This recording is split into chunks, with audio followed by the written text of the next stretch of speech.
Hi, my name is Akila Tate, and this is my lab 2 motion of a falling object. So the purpose of this lab was to measure an object's motion after it's dropped from rest at some height and compare the measured data with 2 computational models. Some fundamental physics principles that were used in this lab are Newton's second law, gravitational force, and drag force. And the main result of my lab was that the computational model with drag is closest to the observed path. So for my experimental setup, my system was my paper plate and the surroundings were air, gravity in the room, and the tools that I used were the video recording, tracker software, and glow script. For my initial conditions, we had my position vector with 0 and the x component and 1.6764 in my y component because the plate was dropped from 1.6764 meters, and the velocity in the beginning was 0, and the total time for the plate to fall was 1.3 seconds. My glow script code that only accounted for the force of gravity, I plugged in my initial conditions that I just discussed, and I found that the net force is the force of gravity. Then I used the velocity update formula to calculate the plate's final position, and I used that for my position update formula. And for the gravity and drag code, I basically used the same code, but I had to change the proportionality constant, and I added the formula for drag force, and I combined that with the force of gravity to find the net force.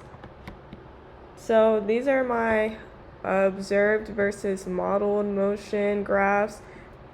And the similarities and differences in these graphs are that both the computational model with drag and the observed data show nonlinear motion with the object reaching terminal velocity, and that aligns with the physics principle that drag force opposes gravitational acceleration over time. And the differences are that the gravity force model is too idealized for real-world scenarios as it ignores air resistance, whereas both the observed and the drag force models consider it. In conclusion, the main difference between the models lies in the treatment of air resistance, which has a significant impact on the motion of objects. While the gravity-only model is useful for understanding basic principles, real-world observations in the drag model provide a more accurate representation of falling objects.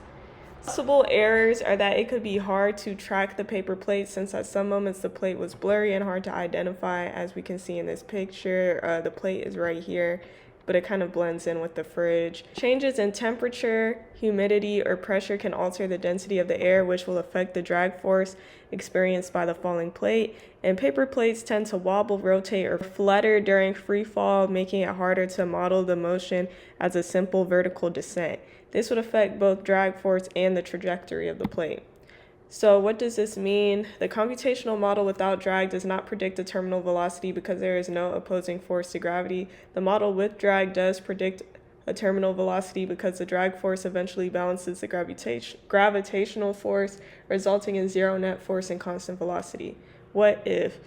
The terminal velocity is the same regardless of whether the object is dropped from rest or thrown downward initially. However, the time it takes to reach terminal velocity differs. The object thrown downward will reach it more quickly due to its higher initial speed. In conclusion, with the use of Newton's second law, gravitational force and drag force, I was able to model the motion of an object falling to the ground.